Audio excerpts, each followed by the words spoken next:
It was the sound of her husband Harold whispering sweet words she hadn't heard him say to her in months. Words like baby, and I can't wait to see you. Words that made her stomach drop to the floor as she realized he was talking to someone else while lying right next to her in their bed. Yeah, she's asleep, Harold whispered into his phone, his back turned to Destiny. She never checks the business accounts anyway. Too busy with her little bookkeeping clients to notice what's really going on. Destiny's heart hammered against her ribs. Her hands trembled as she kept her breathing steady, pretending to sleep while her world crumbled around her. 12 years of marriage. 12 years of building a life together. 12 years of her secretly managing every single financial decision that made his construction business successful, and he thought she was just some small-time bookkeeper who didn't pay attention. Candace, baby, once I get rid of her, we can live the life we deserve, Harold continued. The business is doing great and she'll never know how much money we really have. I've been moving cash to accounts she doesn't know about. The name hit Destiny like a physical blow.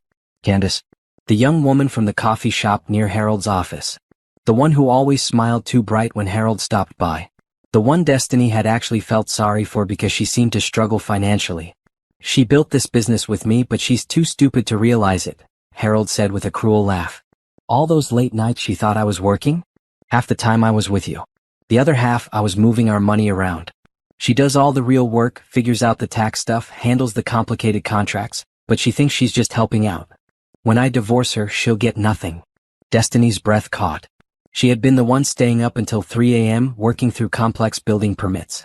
She had been the one who figured out how to save Harold's business when it almost went under 3 years ago. She had been the one who built relationships with suppliers, negotiated better deals, and even designed the bidding strategy that won them their biggest contracts.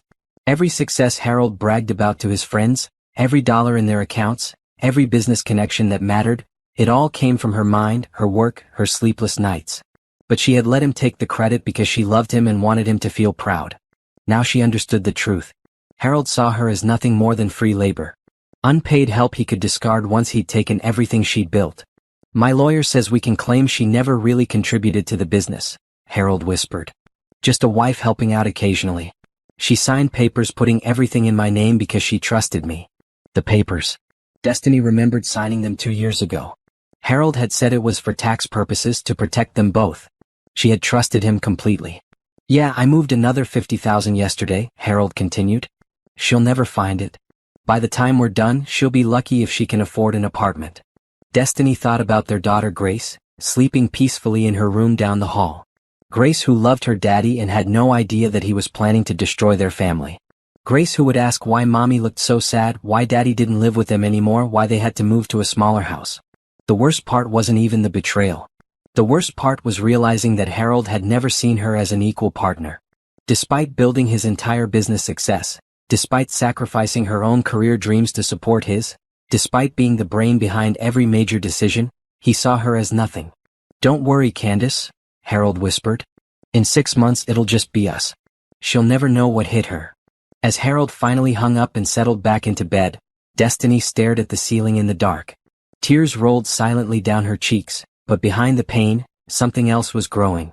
Something Harold had seriously underestimated. He thought she was just some small-town bookkeeper who didn't understand business. He thought she was too trusting, too simple, too focused on her little clients to see the big picture. What Harold didn't know was that Destiny Rivers had a master's degree in business and accounting from Howard University.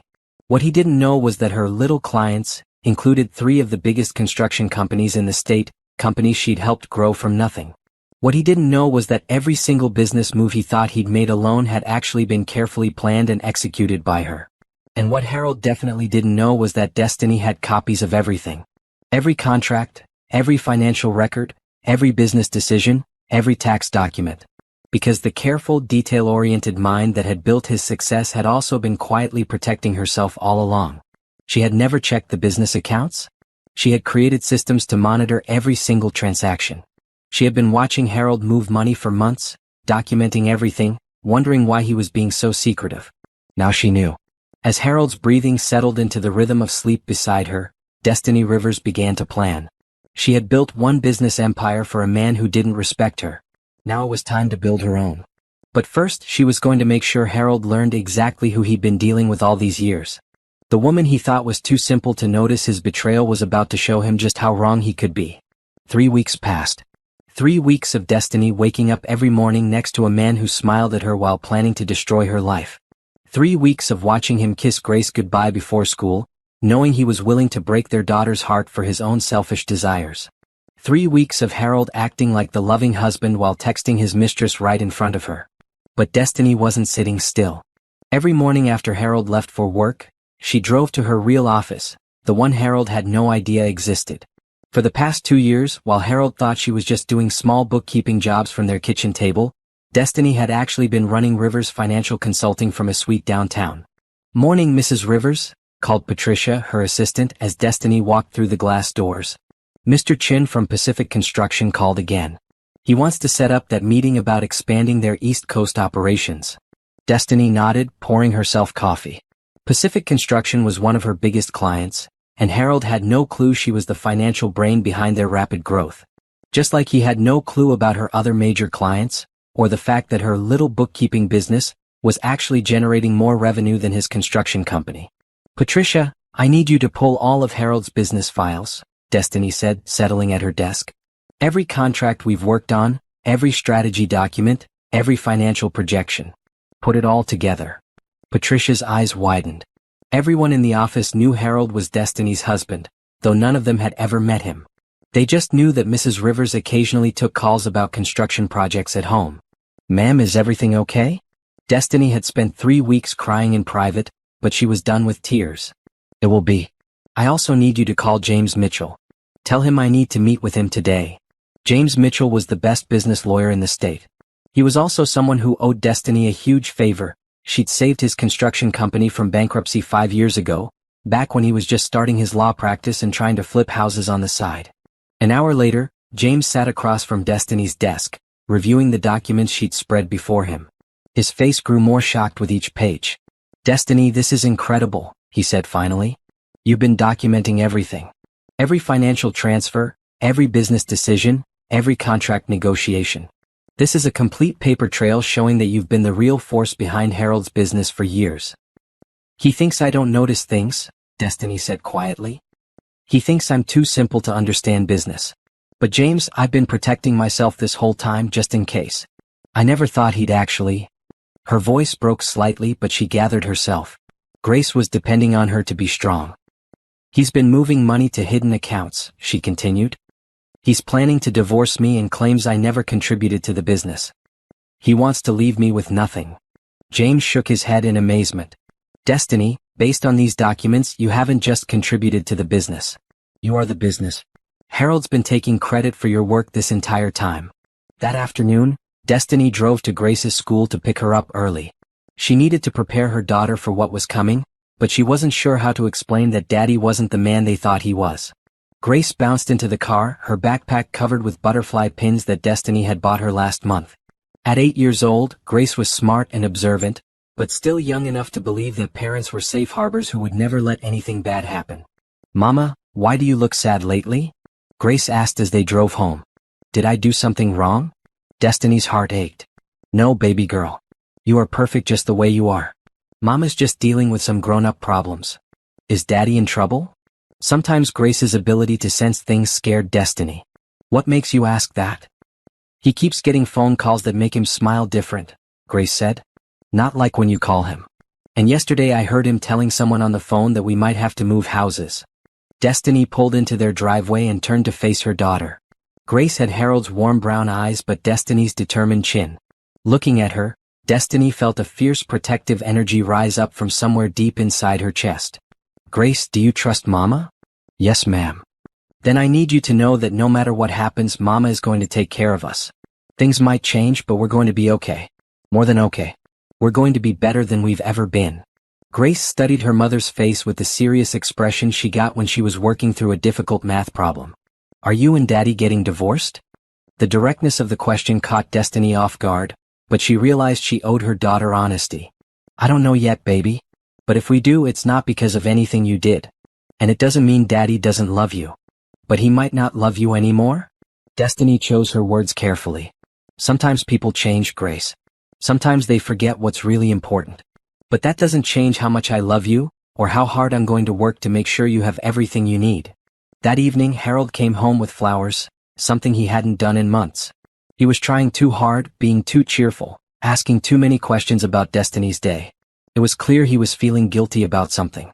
"Hey baby," he said, kissing Destiny's cheek while she prepared dinner. "These are for you. Just because." The flowers were beautiful, but they felt like an insult. Harold was giving her grocery store roses while planning to steal her life's work and abandon their family. "How was your day?" Destiny asked, keeping her voice normal. "Great. Really great. That new housing development project is moving fast. We might make even more money than I projected." Destiny almost laughed. The housing development project had been her idea. She'd identified the opportunity, researched the market, developed the financial projections, and even helped Harold prepare his presentation to the investors. But in his mind, it was all his success. "That's wonderful," she said. "Grace has a school program next Thursday. Will you be able to make it?" Harold hesitated for just a second too long. "Of course. I wouldn't miss it." But Destiny knew he was lying. She'd overheard him making plans to take Candace to a resort that same weekend. He was going to miss their daughter's school program to play house with his mistress. After Grace went to bed, Harold settled on the couch with his laptop, supposedly working on business emails. But Destiny could see the reflection in the window behind him. He was texting someone, and from his smile, it wasn't about work. "Harold," Destiny said, sitting beside him. "We should talk about our finances. Maybe plan for Grace's college fund." Harold's smile faded slightly. "Don't worry about that stuff, Destiny. I got it handled. You focus on your little client work." Her little client work. The client work that was secretly out-earning his construction business. The client work that required advanced degrees and skills Harold didn't even know she possessed. "I just thought maybe we could go over the business accounts together," Destiny pressed. "I could help you organize things better." "Nah, baby. Business stuff is complicated. You wouldn't understand all the construction industry details." This from a man who couldn't read a financial statement without her help. A man who still didn't understand the tax implications of the business structure she'd set up for him. A man who thought profit margins were something you measured with a ruler. "Okay," Destiny said softly. "I trust you." The words nearly choked her, but Harold's satisfied smile told her everything she needed to know. He really believed she was that naive. He really thought he could steal years of her work and she'd never figure it out. As Harold went back to texting his mistress, Destiny went upstairs to check on Grace. Her daughter was sleeping peacefully, clutching the stuffed elephant Destiny had bought her during their last family trip to the zoo. Standing in Grace's doorway, Destiny made a silent promise. Harold could underestimate her all he wanted. Candace could think she was winning some prize. But they had no idea what they were really dealing with. The woman Harold thought was too simple to understand business had just finished securing funding for a major expansion of her consulting firm. The woman he thought was too trusting to notice his lies had been building her own empire while he played his games. And tomorrow, the woman he thought he could throw away was going to start showing them both exactly what a mistake they'd made. Harold and Candace thought they'd won. They had no idea the game was just beginning. Sunday morning arrived gray and cold, matching Destiny's mood as she sat in Mount Olive Baptist Church next to Harold and Grace. Pastor Williams was speaking about trust and faithfulness, and Destiny had to grip her purse handles to keep from laughing bitterly. Harold sat beside her, checking his phone every few minutes. Even in church he couldn't stop texting Candace. "Mama," Grace whispered during the service, "why does Daddy keep looking at his phone?" Pastor Williams said phones should be quiet during worship. Before Destiny could answer, Harold's phone buzzed loudly. The woman sitting in front of them turned around with an annoyed look. Harold fumbled to silence it, but not before Destiny saw the message preview on his lock screen. "Can't wait for our trip this weekend. Love you so much." Candace. Grace saw it too. Destiny watched her daughter's face change as she tried to understand why someone named Candace was telling her daddy she loved him. After church, Elder Thompson approached their family in the parking lot. Elder Thompson had been like a grandfather to Grace since she was born, and he had a way of seeing things that others missed. "Harold, son," Elder Thompson said, his weathered hand resting on Harold's shoulder. "How's business treating you?" "Great, Elder Thompson," Harold replied, puffing up with pride. "Really great. I'm thinking about expanding, maybe buying some new equipment." Elder Thompson nodded slowly, then turned to Destiny. "And Sister Rivers, how are your own business ventures going?" Harold looked confused. "Destiny doesn't have business ventures, Elder Thompson. She just does some bookkeeping from home." The old man's eyebrows raised slightly. "Is that so?" He looked directly at Destiny. Well, I was speaking with my nephew Marcus last week. He works for Pacific Construction over in Atlanta. Funny thing, he kept talking about this brilliant financial consultant they hired. Said she turned their whole company around. Woman named Rivers, he said. Destiny Rivers. The color drained from Harold's face. Destiny felt her pulse quicken, but she kept her expression calm. He said this Mrs. Rivers is some kind of genius, Elder Thompson continued, his voice carrying that particular tone older black men used when they knew someone was about to learn an important lesson. Said she's got 3 big construction companies as clients, and she's made them all more money than they'd ever seen. Harold stared at Destiny like he was seeing her for the first time. Destiny? What is he talking about? Elder Thompson chuckled. Son, it sounds like you don't know your own wife as well as you think you do. Grace tugged on Destiny's hand. Mama, are you famous? Destiny knelt down to Grace's level. No baby, I'm not famous. But Mama has been working very hard to make sure we always have what we need. That evening, Harold cornered Destiny in their bedroom. His face was a mixture of confusion and anger. What was Elder Thompson talking about today? Do you have clients I don't know about? Destiny sat on their bed watching Harold pace back and forth. For 12 years, she'd protected his ego by downplaying her own intelligence and success. She'd let him believe he was the smart one, the business owner, the provider. But those days were over. Harold, sit down. Don't tell me to sit down. I want to know what's going on. Sit down. Something in her voice made Harold stop pacing. He sat in the chair by their window, his hands gripping the armrests. You want to know about my business? Destiny asked calmly. Rivers Financial Consulting has been operating for 2 years. We have offices downtown and 12 employees. Our annual revenue last year was $2.3 million. Harold's mouth fell open. That's impossible. Pacific Construction, Bennett Building Group, and Morrison Development are my 3 main clients, Destiny continued. I also handle financial consulting for 18 smaller companies. The work I do from our kitchen table? That's just overflow.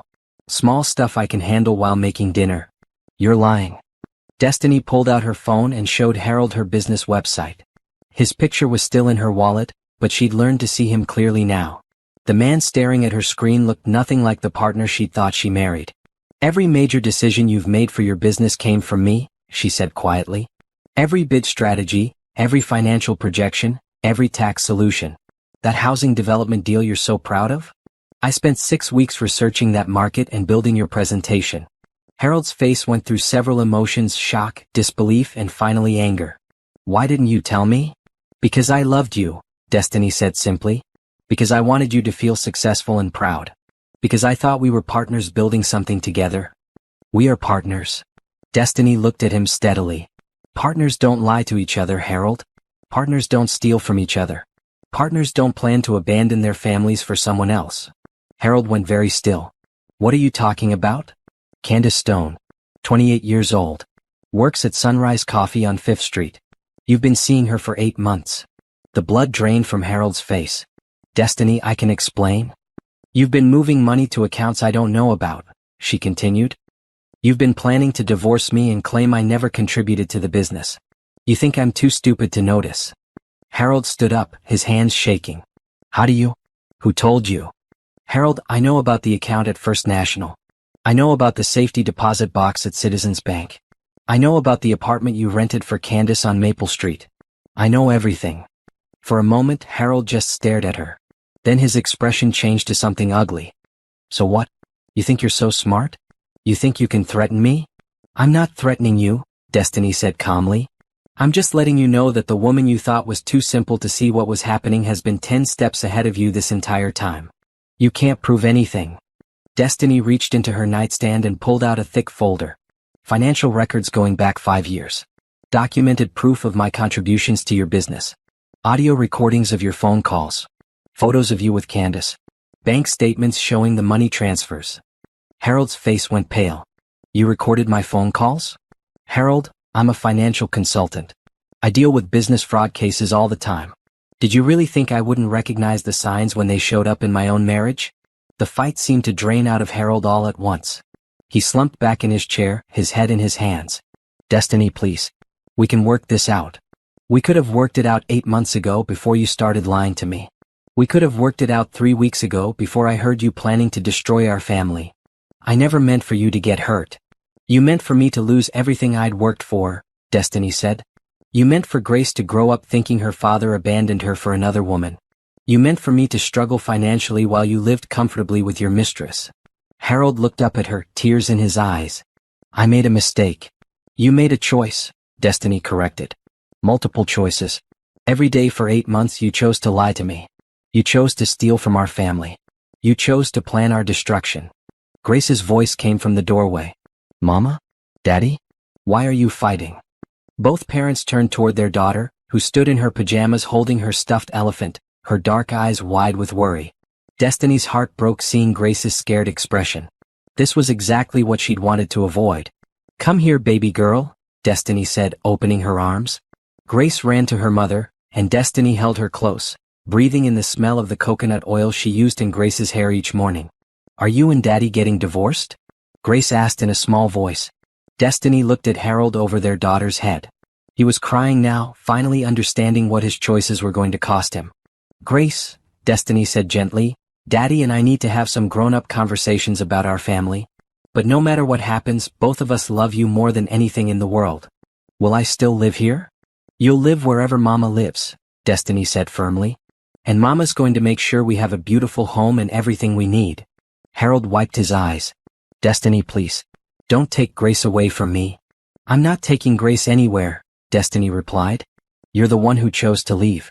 But Grace will always know her father, and she'll always know that both her parents love her. Grace looked between her parents, trying to understand the adult world that was suddenly changing around her. Will we still be a family? Destiny kissed the top of Grace's head. We'll always be your family, baby. Just maybe a different kind of family than before. As Grace went back to her room, Harold and Destiny sat in their bedroom, surrounded by the evidence of his betrayal and her secret success. The comfortable life they'd built together was ending, but something new was about to begin. What happens now? Harold asked quietly. Destiny looked at the man she'd loved for 12 years. The man she'd built a business empire for. The man who'd been planning to throw her away like she was nothing. Now, she said, you learn what it costs to underestimate Destiny Rivers. Monday morning, Harold left for work like normal, but Destiny could see the fear in his eyes. He knew she was planning something, but he had no idea what. What Harold didn't know was that Destiny had spent the weekend making phone calls. Very important phone calls. The first call had been to Marcus Chen at Pacific Construction. Marcus, this is Destiny Rivers. I need a favor. Mrs. Rivers. Anything for you. You saved our company. I need you to call Harold Rivers Construction and cancel your contract with them. Effective immediately. Done. Can I ask why? Personal reasons. But Marcus? I'll have a new recommendation for you by tomorrow. Someone better. The second call had been to Janet Morrison at Morrison Development. Janet, it's Destiny. I need to talk to you about Harold Rivers Construction. What's wrong? Are they not performing? They're about to face some serious management changes. I'd suggest finding a new contractor for your upcoming projects.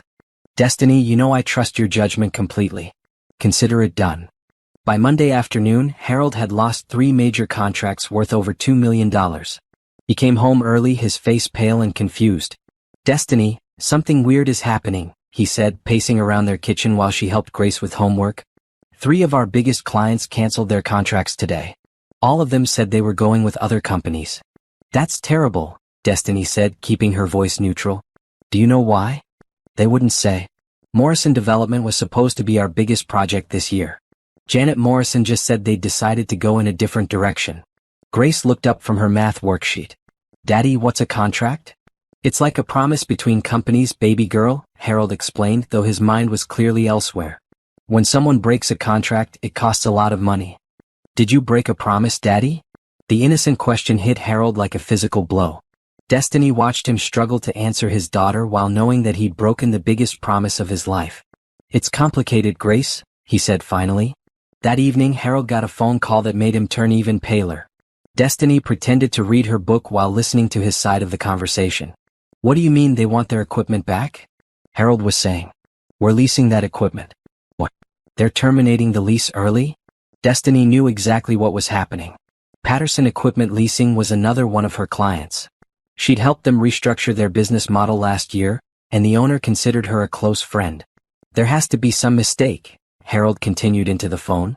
We've never been late on payments. What do you mean, due to changes in our business assessment? When Harold hung up, he slumped at their kitchen table. Destiny, I don't understand what's happening. It's like someone's trying to destroy my business. Maybe it's just bad timing, Destiny suggested gently. All in the same week? 3 contract cancellations and an equipment lease termination? This doesn't feel like coincidence. Harold was right, of course. It wasn't coincidence. It was Destiny systematically dismantling the business network she'd spent years building for him. The next morning, Ruby Patterson called while Harold was in the shower. Girl, I heard through the grapevine that Harold's business is having problems, Ruby said. Ruby had been Destiny's best friend since college, and she was one of the few people who knew the whole truth about Destiny's secret business empire. Word travels fast, Destiny replied. Destiny, are you really going to destroy everything you built? I'm not destroying anything, Ruby. I'm just taking back what's mine. And Harold? Destiny sighed. Harold made his choice. He chose to lie to me, steal from our family, and plan to abandon Grace. I'm just making sure he understands the consequences. What about Grace? This is going to affect her too. Grace is going to be fine, Destiny said firmly. Better than fine. She's going to see her mother stand up for herself and build something amazing. She's going to learn that you don't let people walk all over you, even people you love. I'm proud of you, Ruby said quietly. It's about time Harold learned who he married. Wednesday evening, Harold got the call that broke him completely. Destiny, he shouted from the living room. We need to talk. Now. Grace was at Ruby's house for a sleepover, so Destiny knew this conversation was going to be ugly. The bank called, Harold said, his voice shaking with rage. They want to review our business loan. They're questioning whether I have adequate financial management for the amount we've borrowed. Destiny nodded calmly. That sounds serious. Serious? Destiny, if they call in our loan, I'll lose everything. The business, the house, all of it. That would be terrible, Destiny agreed. Harold stared at her.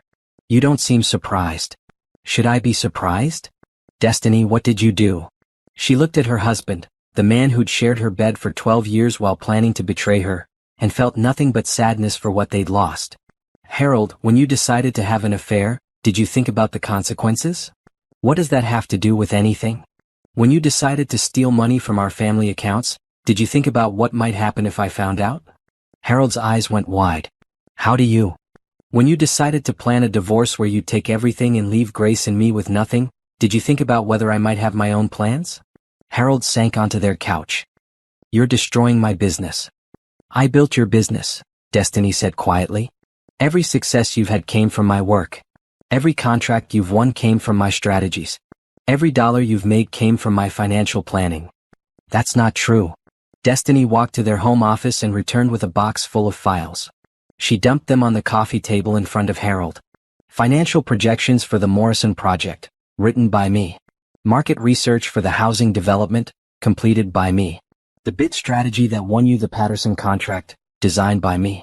The tax planning that saved you $200,000 last year, all me. Harold stared at the papers, his face growing more shocked with each document. For 12 years, I've been your secret business partner, Destiny continued. I've been the brain behind every decision you've made. And you've been taking all the credit while thinking I was too simple to understand what was happening. I never said you were simple. You said it to Candace. 3 weeks ago at 2:17 a.m. while lying in our bed. You told her I was too stupid to notice what was going on. Harold's face crumpled. Destiny, I'm sorry. I made a terrible mistake. You made a choice. And now you're going to live with the consequences. What are you going to do? Destiny looked at the man she'd loved and supported and built up for over a decade. The man who'd been ready to throw her away for a younger woman. The man who'd been stealing from their family while she worked herself exhausted to make him successful. I'm going to take care of Grace and myself, she said. I'm going to build my own life with my own success. And Harold. What? I'm going to make sure everyone knows exactly who's been running Harold Rivers Construction all these years. Harold's phone buzzed. He looked down and saw a text from Candace. Baby, I'm so excited about our future together. Can't wait to start spending some of that business money. When he looked back up, Destiny was holding her own phone, and Harold realized with horror that she'd been recording their entire conversation. Game over, Harold, she said softly. You just never knew we were playing. 6 months later, Destiny stood in her new downtown office, looking out at the city skyline through floor-to-ceiling windows. The space was 3 times larger than her old office, with room for 20 employees and a conference room where she could meet with major clients. "Mrs. Rivers?" Patricia called from the doorway. "Your 3 o'clock appointment is here." "Send him in," Destiny replied, smoothing down her navy blue dress. She'd been shopping for new clothes lately, professional outfits that made her feel powerful and confident. No more hiding her success. The man who walked into her office was tall and distinguished, with kind eyes and graying temples. Dr. Marcus Thompson, Elder Thompson's youngest son, was a successful architect who specialized in sustainable building design. "Mrs. Rivers," he said, shaking her hand warmly. "Thank you for agreeing to meet with me. Please call me Destiny. And thank you for considering Rivers Financial for your expansion project."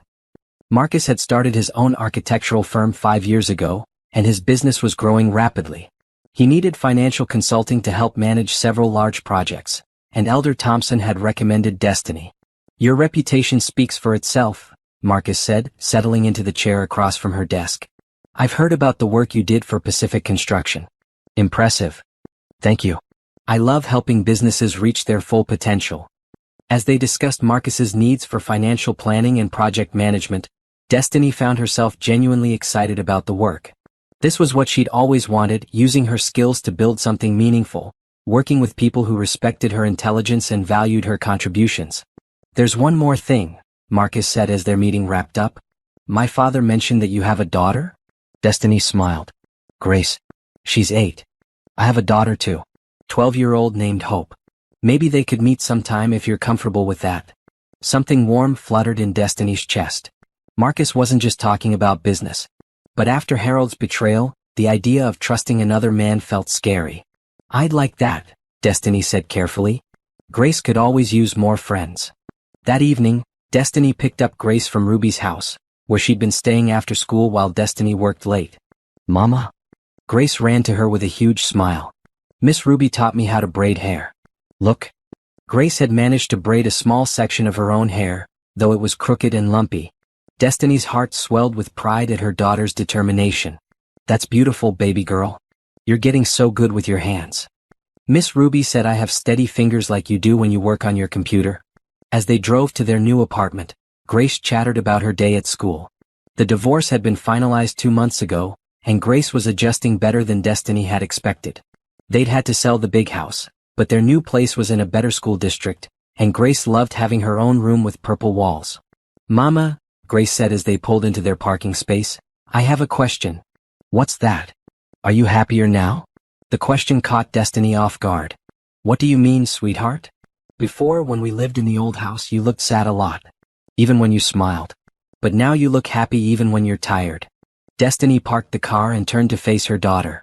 Grace's dark eyes were serious and knowing, far too wise for an 8-year-old. "You know what, Grace? I am happier. I'm proud of myself for working hard and taking care of us. And I'm proud of you for being so brave during all these changes." "I'm proud of you too, Mama. Miss Ruby says you're the strongest woman she knows." That night, after Grace went to bed, Destiny sat on her couch reviewing contracts for her newest clients. Business was booming. Word had gotten out about the brilliant financial consultant who'd been secretly running successful companies for years. Her phone rang and she was surprised to see Harold's name on the screen. "Hello, Harold." "Destiny," his voice sounded tired and defeated. "Can we talk?" "What about?" "I wanted to apologize. Really apologize. I know I hurt you and Grace badly, and I know saying sorry doesn't fix anything, but I needed you to know that I understand now." Destiny set down her papers. "Understand what?" "How much you did. How much I took for granted. The business is gone, Destiny. I lost everything because I didn't realize that you were the real force behind it all." "I'm sorry to hear that," Destiny said, and she meant it. She'd never wanted Harold to fail completely, she just wanted him to understand the consequences of his choices. "Candace left me," Harold continued. "When the money ran out, she decided I wasn't what she wanted after all." Destiny wasn't surprised. A woman who would pursue a married man for his money wasn't likely to stick around when times got tough. "Harold, why are you calling me?" "Because I want you to know that you were right. About everything. You were the smart one, the strong one, the one who built our success. And I was too proud and too stupid to see it." "Thank you for saying that," Destiny replied. "But Harold, I didn't leave because you didn't appreciate me enough. I left because you lied to me, betrayed our family, and tried to steal from Grace and me. I know. And I'll regret it for the rest of my life. Grace misses you, Destiny said gently. She asks about you. Can I see her? Maybe take her for ice cream this weekend? Destiny considered this. Despite everything Harold had done to her, Grace still loved her father. And Destiny believed that Grace deserved to have a relationship with both her parents. You can see her, Destiny said. But Harold, if you ever lie to her or let her down the way you let me down, there won't be any second chances. I understand. Thank you, Destiny. For everything. For all the years you supported me and for being better to me now than I deserve. After Harold hung up, Destiny felt something she hadn't expected: peace. Not forgiveness exactly, but an understanding that this chapter of her life was truly over. 3 weeks later, Destiny sat in Sunshine Cafe with Marcus, watching Grace and Hope play together at a nearby table. The girls had hit it off immediately, and Hope had taken Grace under her wing like a protective big sister. Grace seems happy, Marcus observed, sipping his coffee. She is. It's been a big adjustment, but she's resilient. Kids are amazing that way. Hope went through her own difficult time when her mother and I divorced 5 years ago. But she's stronger for it now. Destiny studied Marcus's face. He had laugh lines around his eyes and a calm presence that made her feel safe. Marcus, can I ask you something? Anything. When you went through your divorce, how did you know when you were ready to trust someone new? Marcus set down his coffee and looked directly at her. When I met someone who made me remember that not all relationships are about power games and lies. When I found someone who was building their own life instead of trying to take from mine. Their eyes met across the table, and Destiny felt something she hadn't experienced in years, the possibility of real partnership. Not the one-sided arrangement she'd had with Harold, but true equality with someone who valued her intelligence and strength. Grace. Hope called from their table. Your mama is smiling at my daddy. Both adults laughed, and Destiny felt her cheeks warm with embarrassment. Kids notice everything, Marcus said with a grin. Everything, Destiny agreed.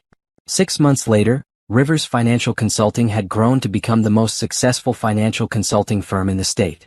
Destiny had hired 15 employees, opened a second office, and was being featured in business magazines as an example of entrepreneurial success. But the best moment came on a Thursday evening when Grace ran into their apartment with a school paper in her hand. Mama, look what I got. It was an essay Grace had written titled, My Hero. Destiny's eyes filled with tears as she read her daughter's words. My hero is my mama because she is the smartest person I know. She helps companies make money and she built her own business. When things got hard, she didn't give up. She worked harder. She taught me that you have to stand up for yourself and that being smart is the best thing you can be. My mama shows me that women can do anything they want if they work hard and believe in themselves. She is my hero because she saved us and made us a better life. I want to be just like her when I grow up. Destiny hugged Grace tight, breathing in the coconut oil scent of her daughter's hair. You already are like me, baby girl, she whispered. You're strong and smart and brave. You can be anything you want to be. That night, after Grace was asleep, Destiny stood in her home office looking at the framed business articles on her wall. Articles that featured her name, her picture, her success. No more hiding behind someone else's achievements. No more letting others take credit for her work. Her phone buzzed with a text from Marcus. Hope wants to know if you and Grace want to come to her school play next Friday. I'd love to have you both there. Destiny smiled as she typed back, we'd be honored to come. As she got ready for bed, Destiny thought about the woman she'd been a year ago, hiding her intelligence, minimizing her success, letting Harold take credit for her work because she thought that's what love looked like. Now she knew better. Real love didn't require her to make herself smaller. Real partnership meant lifting each other up, not tearing each other down. Harold and Candace had thought they'd won when they planned their betrayal. They thought they were outsmarting a naive woman who would never see them coming. But they'd underestimated Destiny Rivers. They'd forgotten that the quiet woman who worked from her kitchen table had a business degree from Howard University. They'd ignored the fact that the woman who let Harold take credit for her ideas was actually a brilliant strategist who was always 10 steps ahead. Most importantly, they'd failed to realize that a woman who could build one business empire could certainly build another. This time for herself and her daughter. As Destiny turned off her lights, she smiled thinking about Grace's essay. Her daughter would grow up knowing that women were smart, strong, and capable of anything. Grace would never have to hide her intelligence or downplay her achievements to make someone else feel better. Harold had taught Destiny what she wouldn't accept. Marcus was showing her what she deserved. And Grace was reminding her every day of what she was fighting for. The secret helper had finally stepped out of the shadows and into the light. And the future looked brighter than Destiny had ever imagined possible. Harold and Candace thought they